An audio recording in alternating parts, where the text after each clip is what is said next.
Okey, Assalamualaikum warahmatullahi wabarakatuh. Salam sejahtera, salam reformasi kepada semua teman-teman yang sempat bersama saya di channel di YouTube, dan saya ucapkan ribuan terima kasih kepada anda semua yang terus bersama dan mengikuti channel YouTube saya dari masa ke semasa. Okey, sekarang ini Pilihan Raya Negeri Johor telah berlalu. Masih lagi di media sosial kita tengok agak berkurangan sikit lah tentang komen, perbahasan tentang pilihan negeri Johor. Yang sekarang ini di media sosial diperbahaskan adalah tentang bagaimana UMNO nampaknya semakin galak untuk mendesak kerajaan untuk membubarkan Parlimen.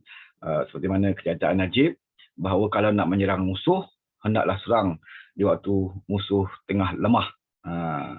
Apa yang dimaksudkan oleh Najib waktu musuh tengah lemah? Kerana dia melihat kepada keputusan pilihan raya bagi Pakatan Harapan seperti di Sarawak, di Melaka dan juga di Johor, memperlihatkan seolah-olah kita tidak mendapat kejayaan yang baik, ya, keputusan yang cemerlang.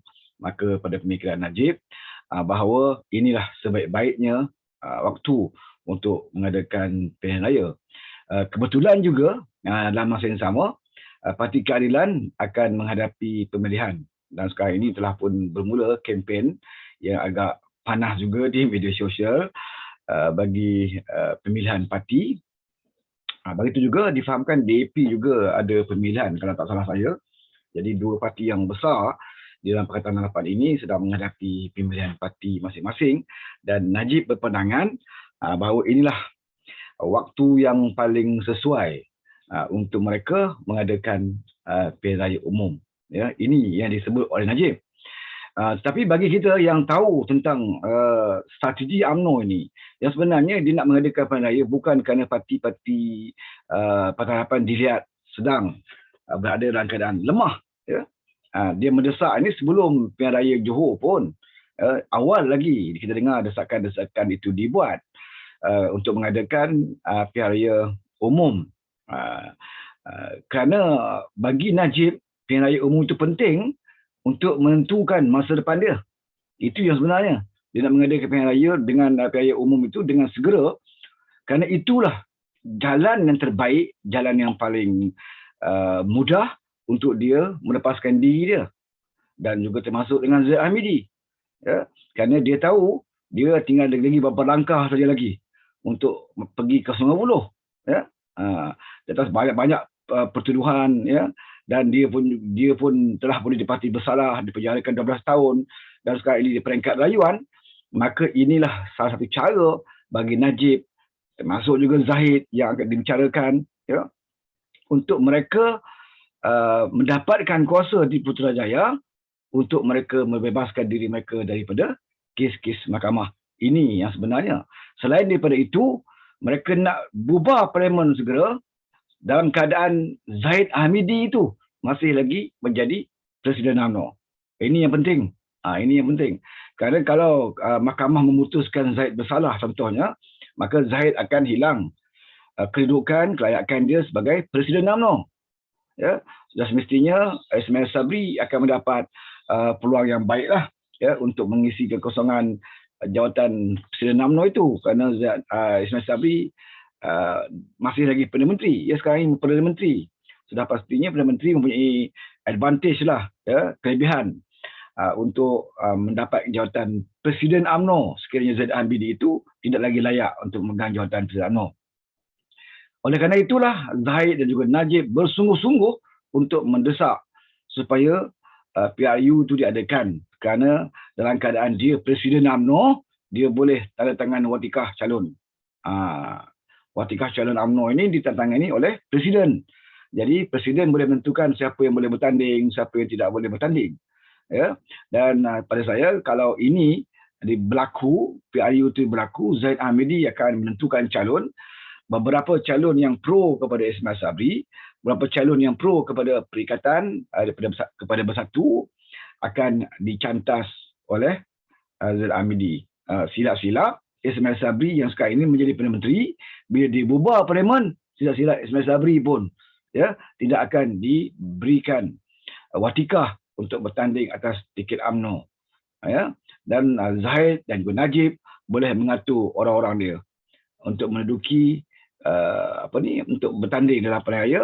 Dan kalau mereka yakin dalam keputusan PRN baru ni sungguh meyakinkan bagi UMNO, menyatakan boleh UMNO kembali semula untuk membentuk kerajaan, dan itulah saat-saat yang ditunggu oleh mereka bagi membebaskan pesalah-pesalah ini, orang-orang kluster-kluster mahkamah ini. Jadi rakyat dipaksa untuk menyertai pilihan raya hanya kerana kepentingan 2-3 kerat kluster mahkamah ini.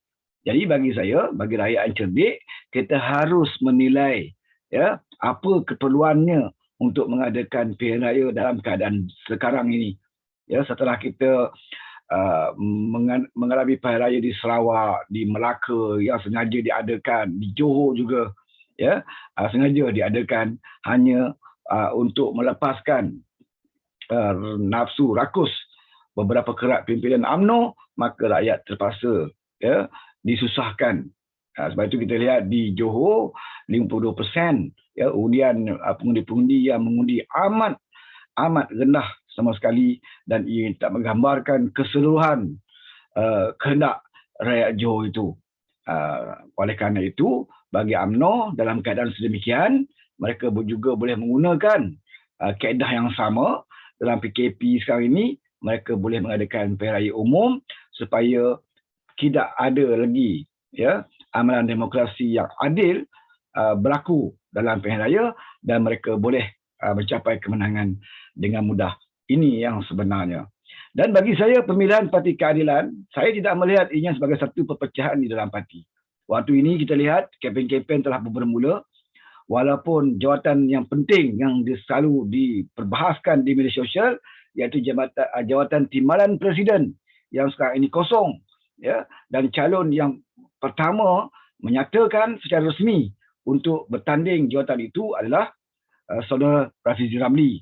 Dan hebahannya, pengumumannya untuk bertanding itu kita lihat memang mendapat sambutan di kalangan ahli keadilan dan juga yang bukan ahli, masyarakat di luar, memberikan reaksi yang positif di atas kader Rafizi.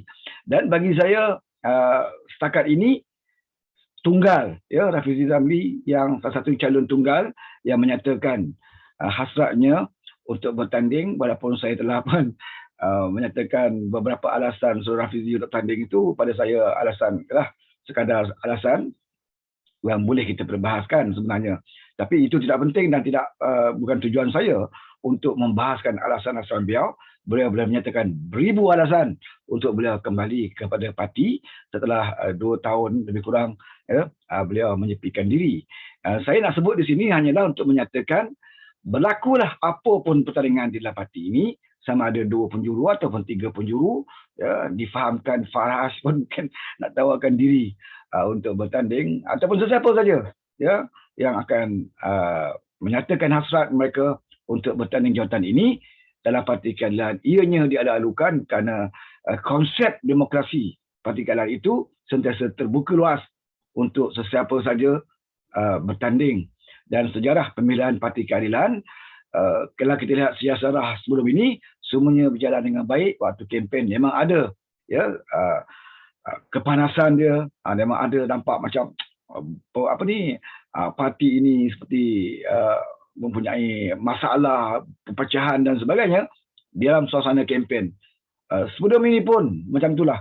Bila berkempen mesti ada penyokong, dan setiap penyokong itu kita tak boleh nak kawal penulisan mereka, perkataan mereka, tidak boleh nak kawal. Jadi memang berlakulah yang orang ni cakap macam ni, orang ni jawab macam ni, orang ni jawab macam ni. Itu biasa dalam pemilihan parti. Dan kita lihat daripada sejarah yang lalu pun dalam pemilihan parti, alhamdulillah tidaklah sampai ke peringkat pemilihan itu boleh menghancur dan juga meranapkan parti. Cuma yang paling saya rasa, pengalaman saya melihat Parti Keadilan ini, yang paling serius mendatangkan kesan yang besar, iaitu pemilihan pada sebelum ini. Pemilihan sebelum ini, di mana pertandingan di antara 2 tokoh yang hebat, iaitu saudara Rafizi Ramli, yang ketika itu saya juga membawa Panji Rafizi Ramli ini untuk menentang Azmin Ali yang dicop sebagai katil ketika itu. Ya, jadi pertandingan yang begitu hebat dan keputusannya walaupun dipertikaikan, diperdebatkan, diperbahaskan, tetapi keputusan menyatakan bahawa Azmin Ali menang untuk timbalan presiden.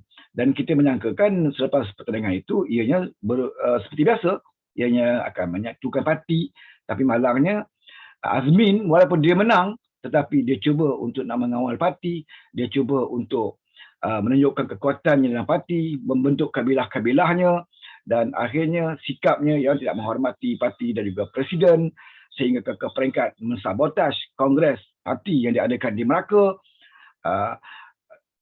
menampakkan kesan yang besar kepada parti dan dalam masa yang sama pula Rafizi terus tidak lagi aktif dalam parti, jadi menambahkan masalah di dalam parti. Itulah satunya pemilihan yang saya lihat memberikan kesan yang besar dan juga tidak begitu baik untuk parti ini.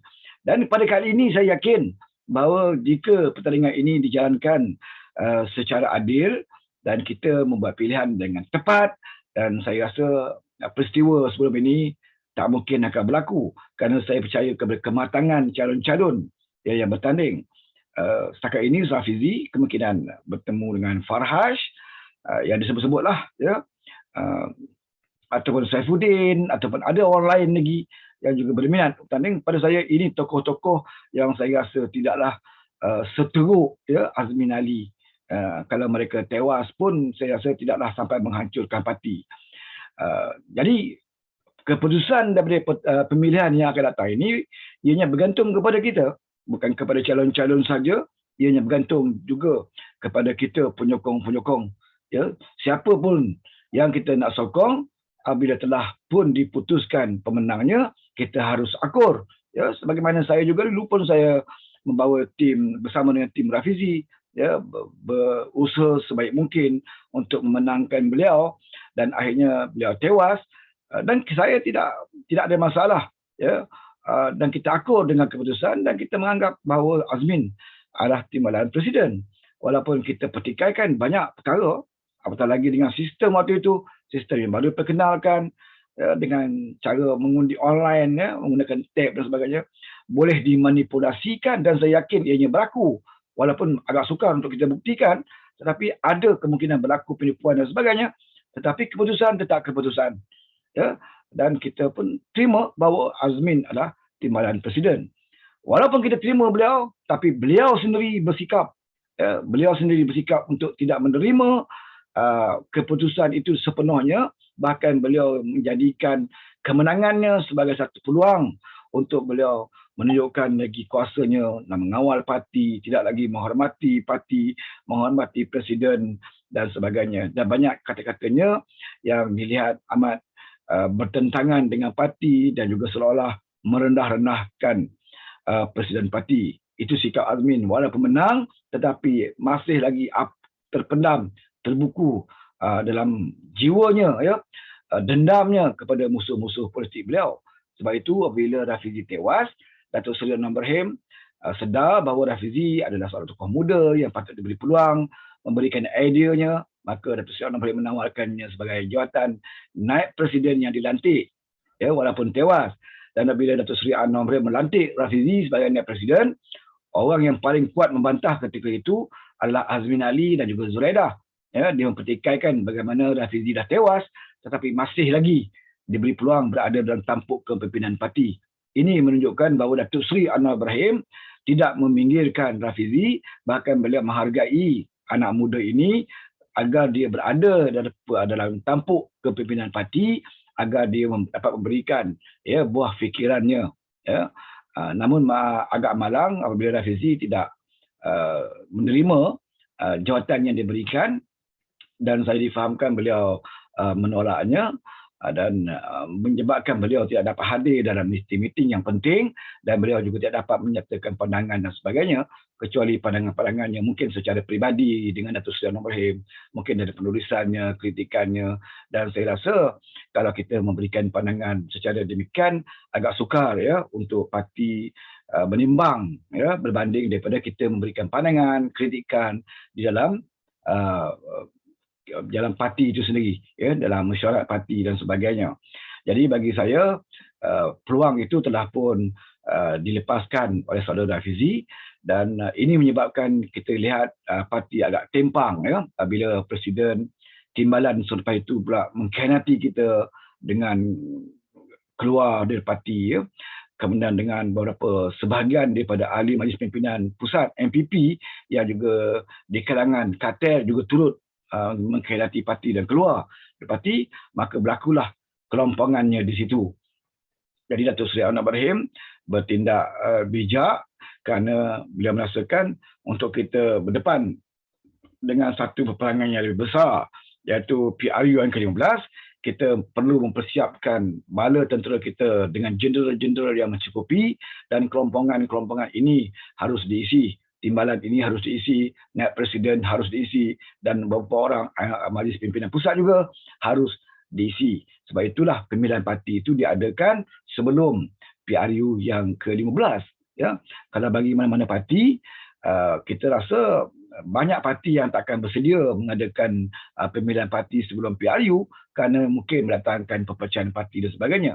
Tapi bagi Datuk Seri Anwar Ibrahim, dia yakin bahawa kalau calon-calon yang bertanding itu hormat kepada parti, mendisiplinkan diri dan bertanggungjawab kepada parti, berlakunya pemilihan sehebat mana sekalipun, ya, paling kuat, ya, sebelum itu kempen agak panas, mungkin dalam seminggu 2 minggu selepas pemilihan mungkin ada lagi perasaan tidak puas hati dan sebagainya, tetapi atas kematangan calon-calon, maka Datuk Seri Anwar Ibrahim menganggap bahawa ia tidak mendatangkan kesan besar ya kepada parti. Dan saya juga yakin, kerana saya melihat tokoh-tokoh yang ada hari ini, yang tokoh-tokoh yang saya kenali rapat, ya, yang kita tahu tentang track record mereka dalam parti, saya rasa tidaklah sampai sejahat itu, ya. Calon-calon bertanding taklah sampai sejahat Azmin itu, ya. Dah menang pun masih tak puas hati, dah menang pun masih lagi nak sabotasi parti. Jadi saya mengharapkan itu, dan saya merasakan bahawa apa yang Najib sebut, nak bubar parlimen dalam keadaan parti pembangkang dalam keadaan lemah, saya mengatakan bahawa ini hanya satu alasan Najib, ya, untuk memperdaya Perdana Menteri, ya. Konon-kononnya inilah waktu untuk kita mengadakan raya musuh tengah lemah, tapi yang sebenarnya bukan musuh tengah lemah, kerana Najib itu dalam keadaan lemas sekarang ini. Dia dah semakin hampir ke pintu Sungai Buloh, sebab itu dia cuba nak menyelamatkan dirinya dengan memberikan hujah kononnya perlunya PRU, ya, walaupun semua rakyat tidak setuju diadakan PRU dalam keadaan sekarang ini, ya, dalam keadaan menyusahkan ekonomi, ya, keadaan COVID yang masih belum selesai, ya, bukan waktunya untuk kita merebut kuasa, merebut kedudukan, merebutkan jawatan. Sepatutnya ini waktu kita memulihkan keadaan negara, ya. Tetapi Najib menggunakan alasan musuh lemah, kita harus menyerang musuh dalam keadaan musuh lemah. Yang sebenarnya bukan musuh lemah, tapi sebenarnya Najib dan juga Zahid dan juga kluster-kluster mahkamah sekarang ini dalam kelemasan, dan dia terpaksa mencari satu jalan dan juga satu kaedah bagaimana untuk melepaskan diri masing-masing. Dan pilihan raya umum adalah salah satu pilihan bagi beliau, ya, untuk cuba melepaskan diri daripada kes-kes mahkamah dan juga hukuman-hukuman yang telah pun dijatuhkan ke atas diri beliau. Jadi ini yang harus kita fahami, dan jangan kita terpedaya dengan apa yang disebut oleh Najib, dan kita harus juga bersedia sebarang kemungkinan, dan saya percaya sekiranya Perdana Menteri terpedaya dengan apa yang Najib sebut, dan kalau diumumkan pilihan bubar parlimen, dan saya yakin Parti Keadilan akan buat keputusan, kita akan mungkin menangguhkan pemilihan parti kerana kita ingin terus fokus kepada menghadapi PRU. Kita harap PRU tidak akan dilaksanakan pada waktu ini, bukan kerana kita takut, dan kita tidak pernah takut, Parti Keadilan tidak pernah takut. Apabila gelanggang itu dibuka, kita akan bersedia, walaupun kita tahu tentangan-tentangan, halangan-halangan yang bakal kita hadapi. Okey, cukup sampai di sini. Kita akan ulas lagi tajuk-tajuk yang lain dari masa ke semasa. Terima kasih banyak kepada anda yang telah like, komen dan sebagainya, dan yang belum subscribe sekali lagi saya merayu untuk anda subscribe channel saya ini dan sharekan seramai mungkin kepada kawan-kawan untuk kita kongsikan. Wabillahi taufiq wal hidayah. Assalamualaikum warahmatullahi wabarakatuh.